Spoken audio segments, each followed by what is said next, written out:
Okay, सब students ने join कर लिया है, तो फिर हम कंटिन्यू करते हैं वहीं से।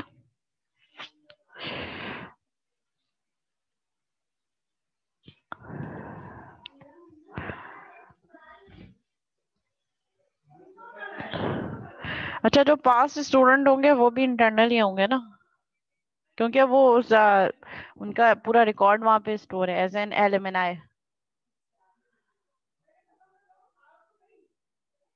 हाँ, लेकिन अगर जैसे हमारा इसकी एक और एक्सटर्नल उसकी मैं कस्टमर की एग्जांपल आपको ये दे सकती हूँ। फॉर एग्जांपल कि अगर हमारे पास जो कीट में जो अटेंडेंस के लिए फैकल्टी यूज कर रही है जो सिस्टम, ठीक है, थंब इम्प्रेशन जो हमारा रीड करती है और उसके बेसिस पे हमारी अटेंडेंस मार्क करती है। अगर उस सिस्टम में कोई प्रॉब्लम आएगी तो कीट वाले जब उसको वो वहां पे जहां से उन्होंने ये लाइसेंस दिया होगा, जहाँ से ये प्रोडक्ट ली होगी, वहां रिक्वेस्ट एक जनरेट करेंगे क्यूरी। तो उनके लिए कीट जो है वो एक्सटर्नल कस्टमर होंगे कि उन्होंने आउटसाइड द ऑर्गेनाइजेशन बनवाया है।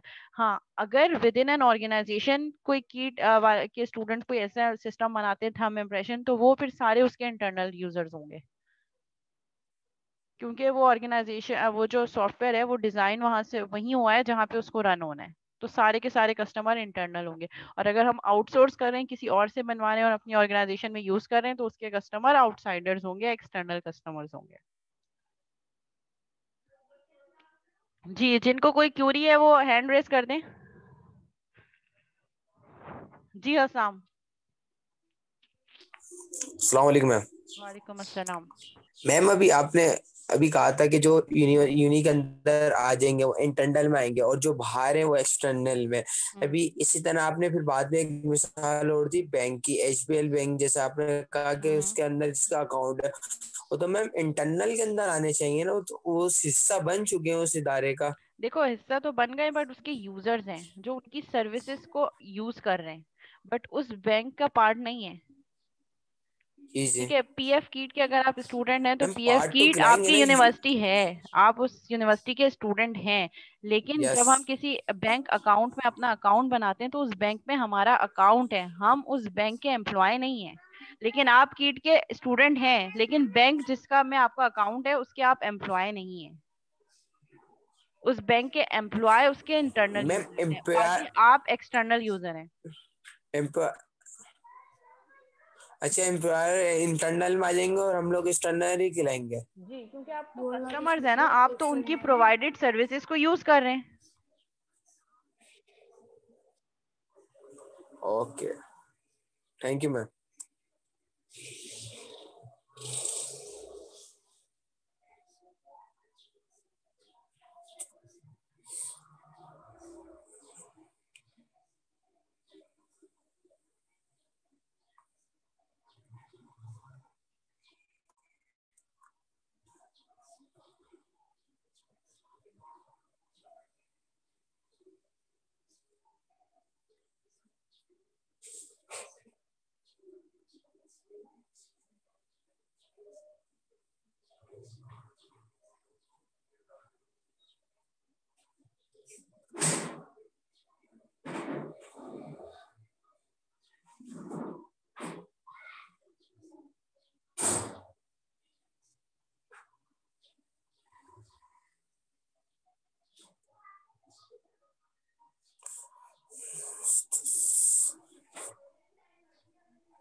जी क्लास, और तो कोई क्यूरी नहीं है, आगे बढ़े इस पॉइंट पे। अगर सारे इश्यूज क्लियर हो गए तो फिर हम आगे बढ़े।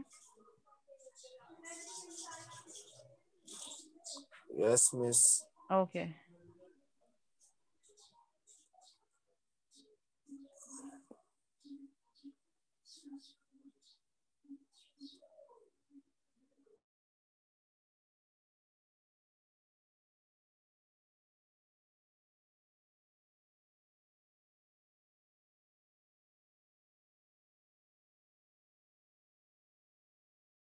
ठीक है, ये यहाँ पे एक एग्जाम्पल के थ्रू उन्होंने एक्सप्लेन करने की कोशिश की है। हम इस एग्जाम्पल को डिस्कस करते हैं। हो सकता है आपकी जो फर्दर कुछ क्यूरीज अगर हो, माइंड में कुछ एम्बिगिटी हो, तो वो आप क्लियर हो जाए। ठीक है। Suppose that a customer wants to purchase a new computer. ठीक है, हम सपोज कर रहे हैं एक केस स्टडी है, एक सिनेरियो है। ठीक है, सिनेरियो को इसके थ्रू हम इस एग्जाम्पल को समझने की कोशिश करते हैं। ठीक है। Suppose that a customer want to purchase a new computer. ठीक है, एक जो कस्टमर है वो कंप्यूटर परचेज करना चाह रहा है। ठीक है। She wants information about the companies product. वो जिस कंपनी से परचेज करना चाह रहा है वो पहले क्या करेगी, उसकी इंफॉर्मेशन गेट करेगी कि उसका पास्ट रिकॉर्ड कैसा है। She wants to place her order quickly and easily. और उसकी क्या रिक्वायरमेंट है कि मैं अपना ऑर्डर इजली और क्विकली जो है वो प्लेस कर सकूं। लाइक ऑर्डर प्लेस करते हुए ऐसा ना हो कि बहुत हार्ड एंड फास्ट रूल हो, मल्टीपल इंटरफेसेस हो, बहुत प्रॉब्लम हो, बार बार फॉर्म आ रहा हो, बार बार फॉर्म आ रहा हो, इजीली उसका ऑर्डर प्लेस हो जाए। She aspects quick delivery of a correctly configured working computer. और वो चाह रही है कि उसका जो ऑर्डर है वो विद इन टाइम डिलीवर हो जाए और उसकी कॉन्फ़िगरेशन और जो है वो वर्किंग कंप्यूटर उसके पास इंस्टॉल हो जाए।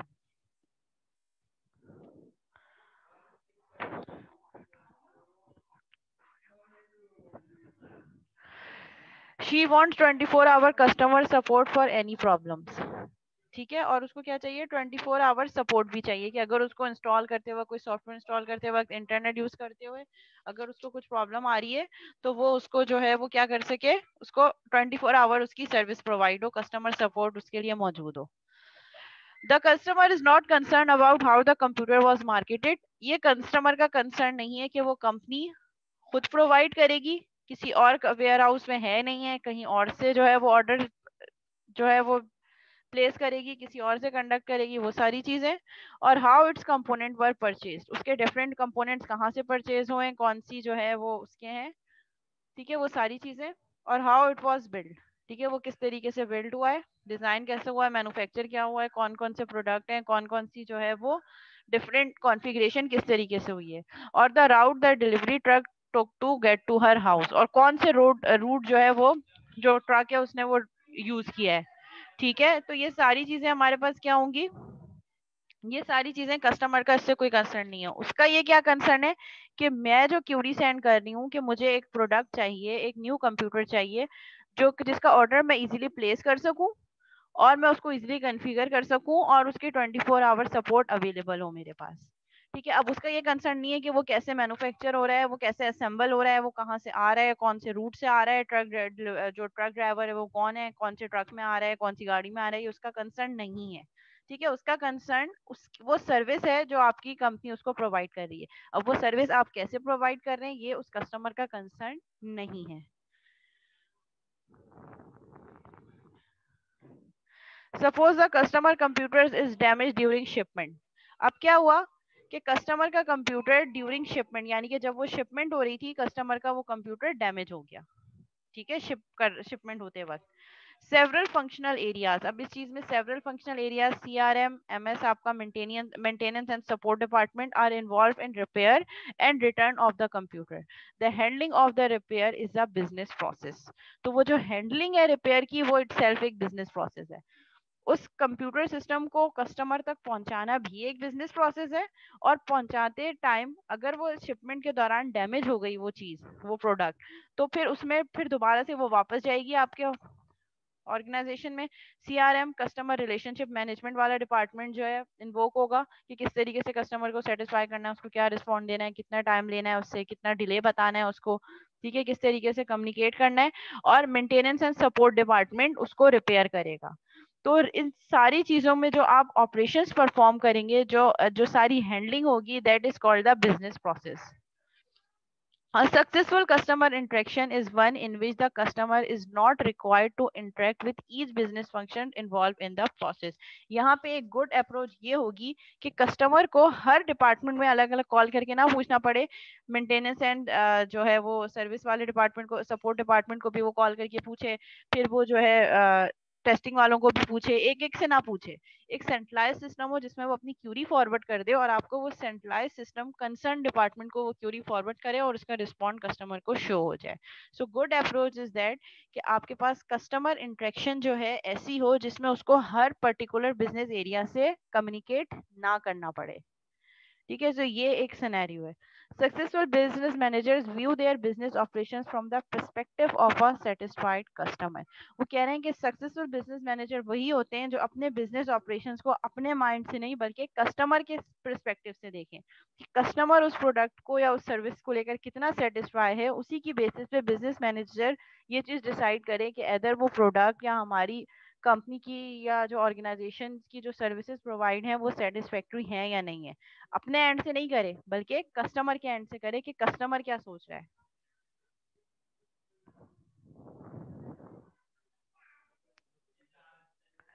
For the computer company to provide customer satisfaction. अब क्या करना है, कंप्यूटर कंपनी को कस्टमर को सेटिस्फाई करना है. It must take sure that its functional areas of operations are integrated. अब वो कंपनी जो वो सर्विस प्रोवाइड कर रही है कंप्यूटर की, उसके लिए कस्टमर सेटिस्फेक्शन क्या है कि फंक्शनल एरियाज जो हैं वो आपस में इंटीग्रेटेड होने चाहिए. ठीक है, ताकि अगर मैं मैनेजर हूँ, प्रोजेक्ट मैनेजर हूँ, तो मुझे हर डिपार्टमेंट के पास वन बाय वन जाना ना पड़े. अगर बहुत बड़ी ऑर्गेनाइजेशन है, मल्टीपल फ्लोर्स पे है या मल्टीपल बिल्डिंग्स हैं, तो मुझे एक एक बिल्डिंग पे ना जाना पड़े. मेरे पास एक सेंट्रलाइज सिस्टम हो, मैं अपनी वर्क स्पेस से अपने सिस्टम से एक क्यूरी जनरेट कर दूं, वो कंसर्न अथॉरिटी के पास सिस्टमेटिक वे में चला जाए. ठीक है, for example computer technology changes rapidly and the hardware the company sales changes frequently. Therefore, people performing the sales function must have up-to-date information about computer configuration so they can provide the customer with accurate information. वो ये कह रहे हैं कि जो हमारे पास sales and marketing वाले डिपार्टमेंट है उसके पास कंप्लीट डिटेल इन्फॉर्मेशन होनी चाहिए. Because we are if we are talking about technology, तो टेक्नोलॉजी बहुत रैपिडली चेंज हो रही है. सो उनके माइंड में फ्यूचर की भी जो है वो फोरकास्टिंग होनी चाहिए कि जिस टेक्नोलॉजी पे अभी काम हो रहा है उसके चेंज होने के कितने चांसेस हैं, कितने टाइम बाद वो चेंज हो सकती है, या किस तरीके से हम उस पर स्विच कर सकते हैं. तो उनके पास एक्यूरेट इन्फॉर्मेशन हो सो दैट वो कस्टमर को डिफाइन कर सकें लॉन्ग टर्म बेसिस पे भी, कि कस्टमर को आइडिया हो. People performing the manufacturing function need to get the details of the customer's computer configuration quickly and accurately. जो लोग मैन्युफैक्चरिंग करेंगे, असेंबल करेंगे प्रोडक्ट को, उनको कंप्लीट डिटेल होनी चाहिए कि कस्टमर को क्या कॉन्फ़िगरेशन चाहिए, ताकि उसी के अकॉर्डिंगली वो फौरन से और एक्यूरेटली प्रॉपरली सारी जो है वो चीज़ें मैन्युफैक्चर कर सकें. So the right computer can be manufactured and shipped on time to the customer. तो जो कस्टमर की रिक्वायर्ड कॉन्फ़िगरेशन है वो आप यूज़ कर सकें, वो उसी के अकॉर्डिंगली कंप्यूटर मैन्युफैक्चर हो सके और कस्टमर को ऑन टाइम शिप हो सके. Process view of business. ठीक है, ये कस्टमर का ऑर्डर का प्रोसेस है कि वो कौन कौन से फंक्शनल एरिया से होता हुआ गुजरेगा. Customer order process is sales function. Sales वालों के पास कस्टमर ऑर्डर आएगा, अकाउंटिंग फंक्शन वाला अकाउंटिंग डिपार्टमेंट के पास जाएगा, वो सारी जो है वो अकाउंट से रिलेटेड डिटेल्स वो सारी चीज़ें हैंडल कर रहा होगा कि ऑर्डर की डेट क्या है, उसकी कॉस्ट कितनी है, सारी पेमेंट एक साथ है या आप इंस्टॉलमेंट में कर सकते हैं, वो सारी चीज़ें अकाउंट डिपार्टमेंट देखेगा. फिर अकाउंट डिपार्टमेंट कॉस्टिंग के बाद सारी चीज़ें फॉरवर्ड होंगी परचेज डिपार्टमेंट. ठीक है, यहाँ से कहाँ जाएगा, प्रोडक्शन फंक्शन, प्रोड्यूस हो जाएगा, मैन्युफैक्चर हो जाएगा. फिर लॉजिस्टिक. लॉजिस्टिक मीन्स कि आपने किस तरीके से शिपमेंट परफॉर्म करनी है, ट्रांसपोर्टेशन किस तरीके से करनी है. फिर यहाँ से आपके पास क्या होगा, इंफॉर्मेशन जाएगी यहाँ पे परचेजिंग फंक्शन, जहाँ से वो परचेज कर रहे हैं चीजें, और वहीं से material order process.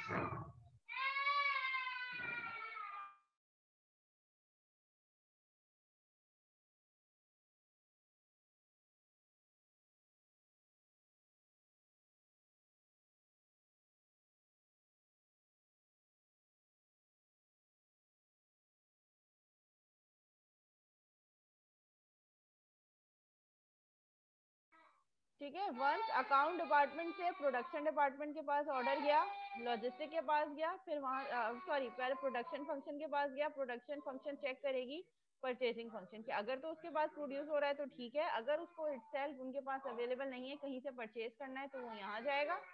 Material order process follow होता रहेगा।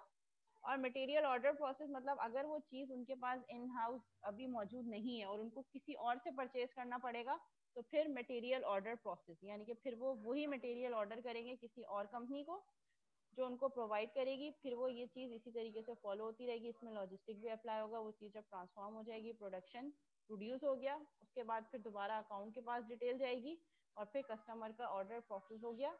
ये एंड क्या है? ये वो एंड है जो कस्टमर की क्यूरी जनरेट हुई है सिस्टम में। और फिर उसके बाद जो ये वाला प्रोसेस है, ये क्या फॉलो कर रहा है कि उस ऑर्डर पे अब काम स्टार्ट हो गया।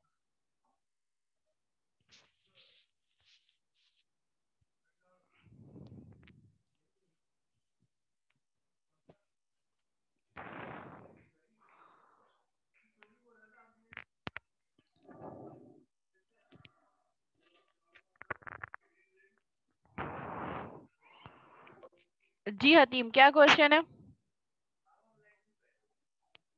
जिन स्टूडेंट्स को क्यूरी है, काइंडली रेज योर हैंड्स।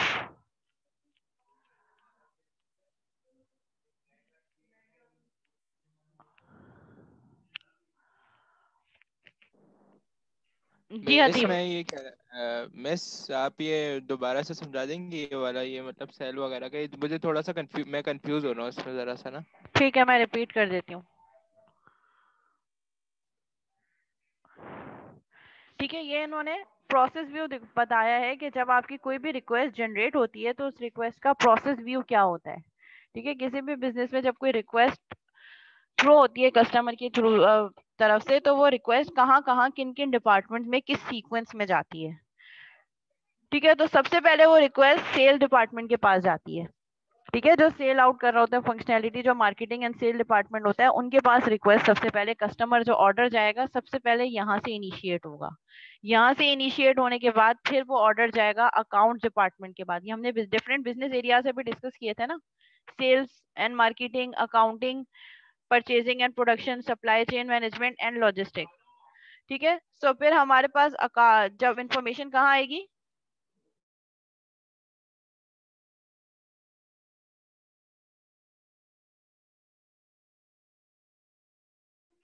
ठीक है, ये हमारे पास सेल्स फंक्शन है। सबसे पहले सेल्स डिपार्टमेंट पे जाएगी वो ऑर्डर जो कस्टमर ने ऑर्डर किया। लेट्स से वो कंप्यूटर वाली एग्जांपल ही हम ले लेते हैं।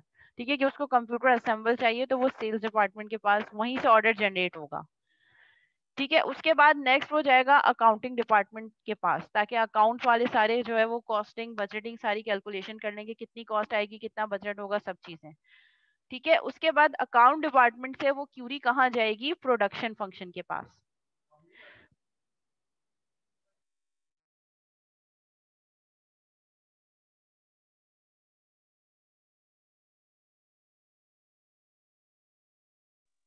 ठीक है, फिर हमारे पास प्रोडक्शन फंक्शन के पास जाएगी वो क्यूरी, अकाउंट्स वाले प्रोडक्शन वालों के पास भेज देंगे। ठीक है, अब प्रोडक्शन वाले चेक करेंगे कि क्या हमारे पास वो सारी रिसोर्सेज, वो सारे जो कॉन्फ़िगरेशन जो रिक्वायर्ड है उस सिस्टम को मैन्युफैक्चर करने के लिए, क्या वो हमारे पास अवेलेबल है। अगर उनके पास अवेलेबल होगी तो वो लॉजिस्टिक वालों को मतलब सब असेंबल करेंगे, प्रोडक्ट फंक्शनैलिटी परफॉर्म करेंगे, सारी चीज़ों को असेंबल करेंगे, सारे हार्डवेयर को एक साथ मैन्युफैक्चर करेंगे, एम्बेड करेंगे और उसके बाद लॉजिस्टिक वालों को फॉरवर्ड कर देंगे कि भाई ये प्रोडक्ट रेडी हो गई, आप कस्टमर को पहुंचा दें। बट इन केस अगर प्रोडक्शन डिपार्टमेंट के पास वो सारी की सारी रिसोर्सेज और वो सारा का सारा हार्डवेयर मौजूद नहीं है जो कस्टमर के ऑर्डर में इंक्लूड है, तो प्रोडक्शन डिपार्टमेंट वो क्यूरी आगे फॉरवर्ड कर देगा परचेज डिपार्टमेंट में। परचेज डिपार्टमेंट मींस ये जो है अदर कंपनीज को देखेगा जो इस तरीके की प्रोडक्ट पे काम कर रही है जहां अवेलेबल है। लाइक प्रोडक्शन फंक्शन पहले चेक करेगा कि हमारे वेयर हाउस में वो सारी चीजें मौजूद हैं जो रिक्वायर्ड हैं उस ऑर्डर में। अगर है तो असेंबल करके पूरी फंक्शनैलिटी परफॉर्म करके आपका कंप्यूटर कंप्लीट करके लॉजिस्टिक डिपार्टमेंट को सेंड कर देगा।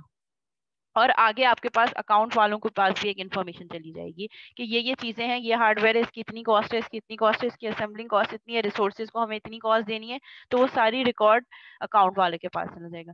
लेकिन इन केस अगर प्रोडक्शन डिपार्टमेंट के पास वो सारी चीजें मौजूद नहीं है जो उस ऑर्डर में इंक्लूड है, तो प्रोडक्शन डिपार्टमेंट एक रिक्वेस्ट फॉरवर्ड करेगा, एक क्यूरी जनरेट करेगा परचेजिंग डिपार्टमेंट को कि भाई हमारे पास ये प्रोडक्ट नहीं है, आप काइंडली चेक करें कि हमें इसको आउटसोर्स करना पड़ेगा, मीन्स कहीं और से परचेज करना पड़ेगा। तो फिर परचेज डिपार्टमेंट फिर चेक करेगा कि कौन सी और कंपनीज हैं जो इस टाइप के प्रोडक्ट बना रही हैं जिनके पास मौजूद हैं। तो फिर परचेजिंग फंक्शन एक order material order process generate करेगा, और ये प्रोसेस कब तक चलता रहेगा, जब तक प्रोडक्शन वालों को तमाम चीज़ें मिल नहीं जाती।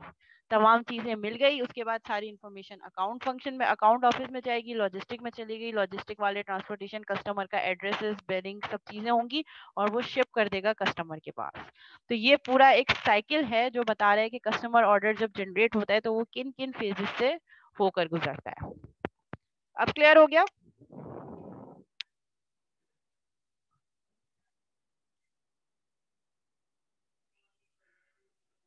ओके,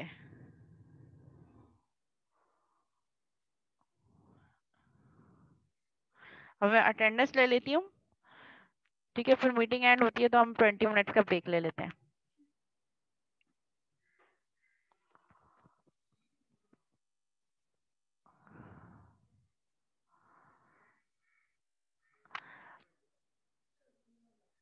अच्छा, Mohammad Ali, Syed Mohammad Ali Hussain, just 2 times name call करूंगी। ठीक है, Syed Mohammad Ali Hussain absent. Syed Saad Ali Qazi, Syed Saad Ali Qazi absent. Uzair Adnan Siddiqui, okay, Syed Saad Ali present. Uzair Adnan Siddiqui,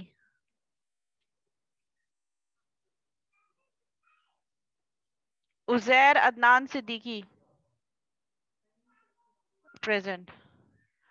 Iman Ali Anwar,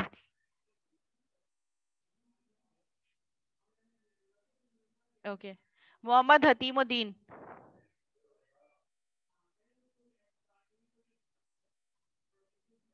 Mohammad Hatimuddin. Mohammad Muneem Qureshi,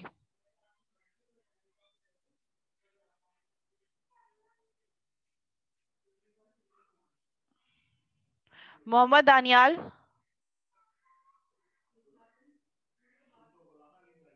Mohammad Rahim,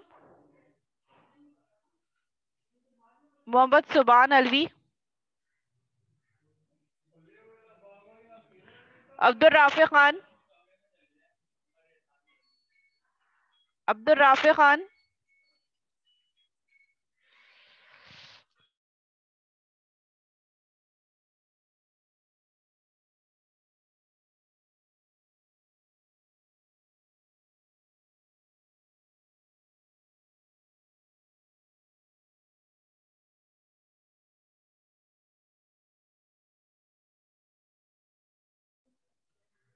okay, Abdul Rafe not present. Hasam Khanani, Hasam Khanani 12560, student ID 12560 not present. Daud Khan, okay. Mohammad Jahangir Hussain, okay. Syed Rabiul Hasan, Manoor Fatima, Asadullah Khan, Asadullah Khan absent. Azan Qureshi, okay. Syed Mohammad Saim, Hafiz Umar Iqbal, Moiz Rizwan,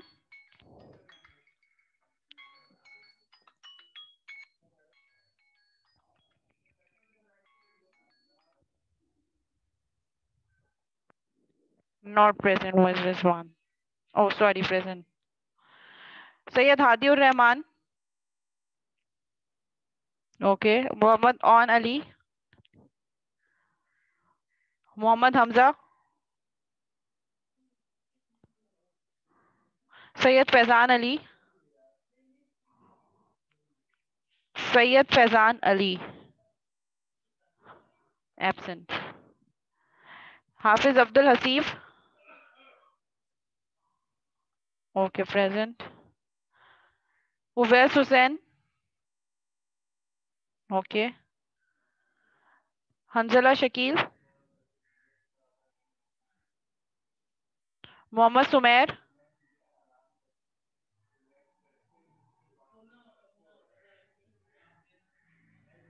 Mohammad Sumer absent. Hafiz Abdullah.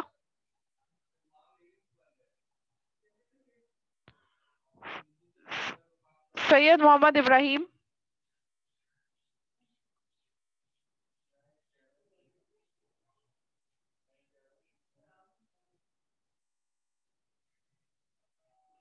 मसाब bin Jiya.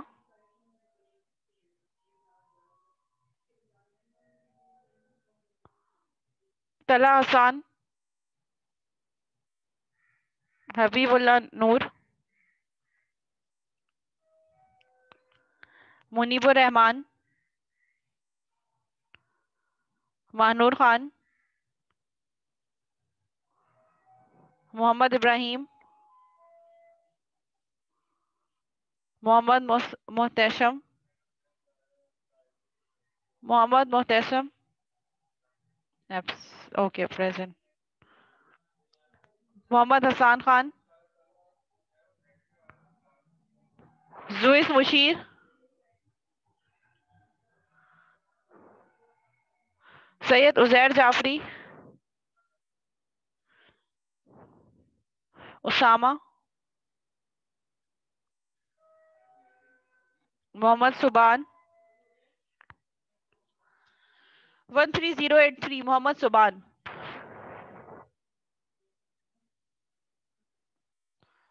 Mashal Fida. Daniyal Ahmad.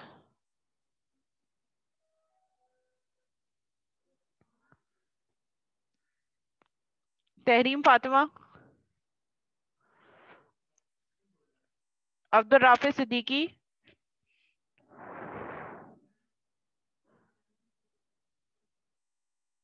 Hafiz Hamza Abdullah. Hafiz Hamza Abdullah.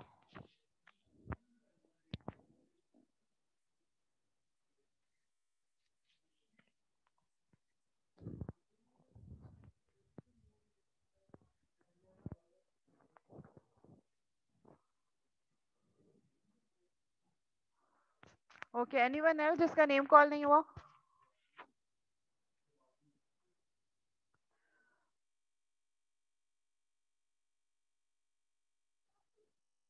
Oops.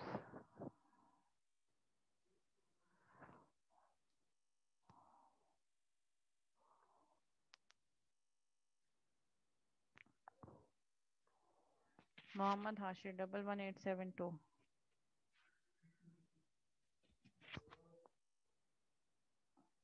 Mohammad Hashir. Mateen Abbasi 13184।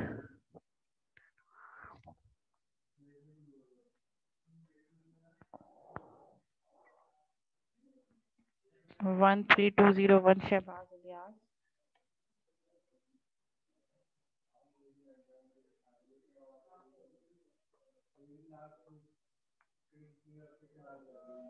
वनीजा बतूल 13183। 13183। वनीजा बतूल 13196। सजीर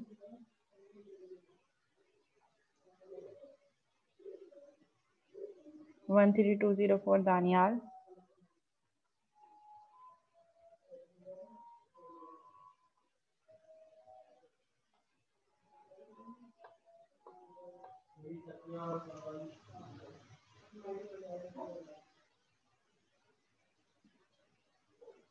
मोहम्मद उस्मान 13185।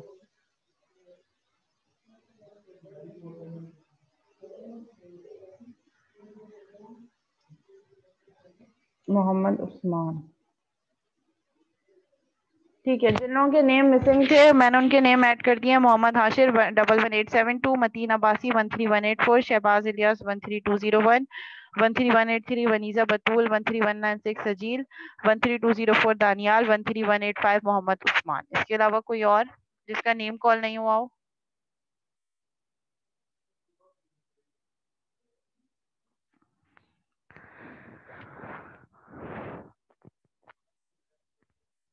ठीक है, सबकी अटेंडेंस हो गई है, ये सब प्रेजेंट हैं।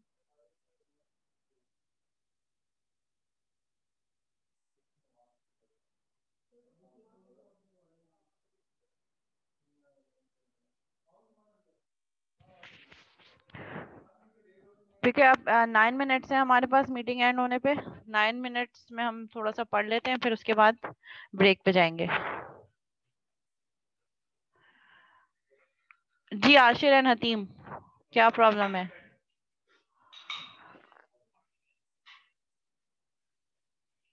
हतीम आपका नेम कॉल किया था मैंने, और 2 टाइम्स किया था।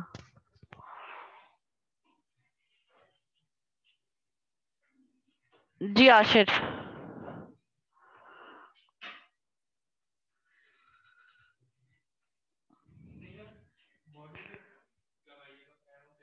नहीं, मीटिंग अभी इसी से मीटिंग को एंड होने का वेट करते हैं, 8 मिनट्स हैं, और फिर उसके बाद हम ब्रेक पे जाएंगे और फिर ब्रेक के बाद कंटिन्यू करेंगे।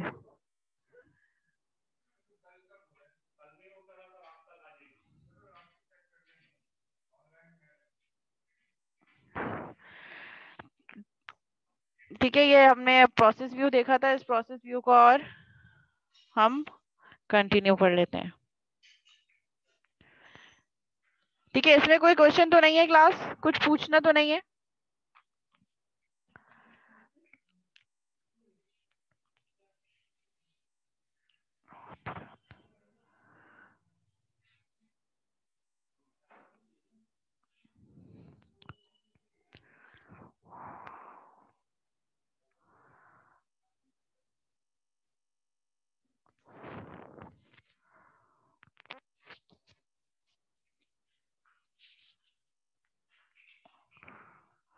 ओके, कंटिन्यू करते हैं फिर आगे। Process view of business. ठीक है, यहाँ पे ये क्या बता रहे हैं, वही चीज जो डायग्राम ऊपर गिवन थी, वो फ्लो गिवन था, उसकी डिस्क्रिप्शन है। For example, the sales function takes a customer order. Sale function क्या करेगा? कस्टमर का ऑर्डर लेगा, and the product manufacture is scheduled by the production function. और उस ऑर्डर के बाद जो है प्रोडक्ट की जो मैन्युफैक्चर है वो स्केड्यूल करेगा प्रोडक्शन फंक्शन कि हमें किस तरीके से प्रोडक्ट को मैन्युफैक्चर करना है। Logistic employees schedule and carry out the product delivery.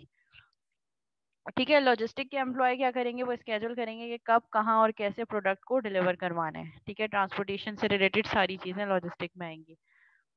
If raw materials are needed to make the product, अगर हमें रॉ मटेरियल्स रिक्वायर्ड होगा उस प्रोडक्ट को लेने के लिए, यानी कि इन हाउस आपके पास मौजूद नहीं है, so production would prompt purchasing to arrange for their purchase and deliver कर दे। ठीक है, यही चीज हमने ऊपर डिस्कस की थी कि अगर हमारे पास रॉ मटेरियल प्रोडक्शन डिपार्टमेंट के पास नहीं होगा तो वो रिक्वेस्ट फॉरवर्ड करेगा परचेज डिपार्टमेंट को कि ये रॉ मटेरियल हमें रिक्वायर्ड है, आप हमें प्रोवाइड करें और डिलीवर करें। ठीक है, तो ये मटेरियल करेगा ऑर्डर प्रोसेस, और वो फिर दोबारा प्रोडक्शन डिपार्टमेंट को फॉरवर्ड कर देगा।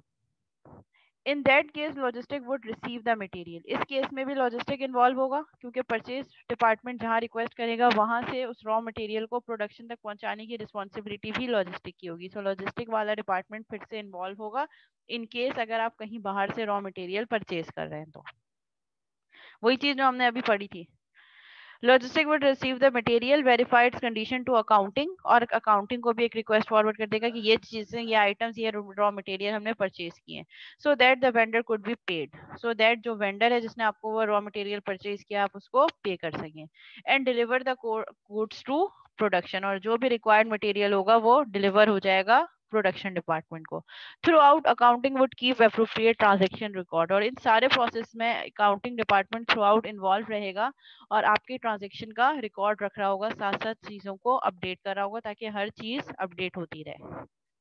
ठीक है, सो ये जो हमने बिजनेस प्रोसेस ऊपर देखा था उसकी यहाँ पे डिटेल डिस्क्रिप्शन भी आ गई। Integration of business function. ठीक है, अब हमने अभी थोड़ी देखा कि अलग अलग डिपार्टमेंट इन्वॉल्व हैं। ठीक है, अकाउंटिंग भी है, सारे डिफरेंट डिपार्टमेंट्स इन्वॉल्व हैं। तो next step would be integration of business function, so that her department को अलग अलग रिक्वेस्ट ना भेजनी पड़े, एक सेंट्रलाइज्ड रिक्वेस्ट हम भेजें और उसके थ्रू वो जो कंसर्न डिपार्टमेंट है उसको वो रिक्वेस्ट फॉरवर्ड कर दे। So integration of business functions, sharing data efficiently and effectively within and between functional areas leads to more efficient business process. अगर आप इस सारे प्रोसेस को ऑटोमेट कर देंगे, इंटीग्रेट कर देंगे, सेंट्रलाइज कर देंगे तो आपका यही काम बहुत ज्यादा एफिशिएंटली और इफेक्टिवली परफॉर्म होगा। Information systems that share data between functional areas are called integrated information system. ऐसा सिस्टम जो डाटा को शेयर कर रहा है इन डिफरेंट फंक्शनल एरियाज में, यानी कि अलग अलग डिपार्टमेंट्स हैं और अगर उन डाटा अलग अलग डिपार्टमेंट्स का हमने एक सेंट्रलाइज डेटाबेस बनाया है, एक सेंट्रलाइज सिस्टम बनाया है जो थ्रू आउट सारे डिपार्टमेंट को कनेक्ट कर रहा है, तो उस सिस्टम को हम कहेंगे इंटीग्रेटेड इंफॉर्मेशन सिस्टम। इंटीग्रेट का मतलब ये एक ऐसा इंफॉर्मेशन सिस्टम जो उन सबका मर्जर है, तमाम डिपार्टमेंट्स का मर्जर है। अच्छा, अब हम क्या देखेंगे, अब हम वन बाय वन हम सारे फंक्शनल एरियाज को देखेंगे डिटेल में कि हर फंक्शनल एरियाज के स्पेसिफिक कौन कौन से आइटम्स हैं जो परफॉर्म हो रहे होते हैं। ठीक है, लेमिनेट स्टैंड फंक्शनल एरियाज। ठीक है, marketing and sales. Marketing and sales department के अंदर क्या क्या चीजें आएंगी? Develop products, determine pricing, pricing determine करनी है कि हर प्रोडक्ट की प्राइस हमने कितनी रखनी है, उसमें फिर मार्केटिंग सर्वेज होंगे, एनालिसिस होगा, अकॉर्डिंग टू मार्केट हम डिसाइड करेंगे कि हर प्रोडक्ट की हमने क्या प्राइस रखनी है। Then how to promote the products. ठीक है, कौन सी डिफरेंट एक्टिविटीज हमने फॉलो करनी है in order to promote our products. Take customer order, customer order जो है वो भी मार्केटिंग एंड सेल डिपार्टमेंट ही कंडक्ट कर रहा होगा। मेक सेल्स फोरकास्ट, सेल से रिलेटेड फोरकास्टिंग कि कब सेल कौन सी बढ़ सकती है, कौन सी प्रोडक्ट की चांसेस ज्यादा है, कौन सी प्रोडक्ट के सेल होने की प्रोबेबिलिटी ज्यादा है। ठीक है, तो हम उसी के अकॉर्डिंगली उसको प्रमोट करें। Track repeat customers to send flyers और थैंक यू नोट्स। ठीक है, ऐसे कस्टमर्स जो बार बार क्या हो रहे हैं, रिपीट हो रहे हैं, दोबारा रिक्वेस्ट लेकर आ रहे हैं, ऑर्डर लेकर आ रहे हैं, तो उसको जो जो है हम फर्दर फ्लायर्स कैसे सेंड करें, थैंक यू नोट्स भेजें सो दैट कस्टमर रिटेन रहे। And manage credit. ठीक है, इसमें क्रेडिट वगैरह भी मैनेज करना है कि किस तरीके से हमारे पास जो है वो चीज़ों को प्रॉपर मैनेज करना है, क्रेडिट रिसोर्सेज हमारे पास क्या है। सप्लाई चेन मैनेजमेंट में हमारे पास क्या क्या चीजें होंगी? Buying raw materials, raw material को बाय करना, परचेज डिपार्टमेंट के पास रिक्वेस्ट जाएगी। मेकिंग लेमनेड, सब चीजों को आपस में मिक्स करना, इंटीग्रेट करना, मर्ज करना, प्रोडक्शन डिपार्टमेंट का टास्क होगा। मैनेज रेसिपी, फिर रेसिपी को कैसे मैनेज करना है। मेंटेन मैन्युफैक्चरिंग कॉस्ट रिकॉर्ड्स, और कॉस्ट जो हमारे पास ओवरऑल सब चीजें जो हमने यहाँ से परचेज की हैं, प्रोड्यूस किया करने के लिए जो एम्प्लॉय की कॉस्ट होगी, रेसिपी को बना मतलब जो सब चीजों को इंटीग्रेट करने को मैनेज कैसे करना है उसकी कॉस्ट, सब चीजों की कॉस्टिंग भी आपका सप्लाई चेन मैनेजमेंट डिपार्टमेंट कर रहा होगा। Laminate means mixture. ठीक है, सब चीजों को कंबाइन करके एक इंटीग्रेटेड वर्जन, एक कंपाइल और एक कंबाइंड वर्जन, ये टास्क होंगे सप्लाई चेन मैनेजमेंट डिपार्टमेंट के। इसमें और भी डिपार्टमेंट इन्वॉल्व है, purchasing, production. Next accounting and finance. Accounting and finance department क्या कर रहा होगा? रिकॉर्डिंग रॉ ट्रांजेक्शन डेटा, जो हमारी रॉ ट्रांजेक्शन हुई उसका डेटा।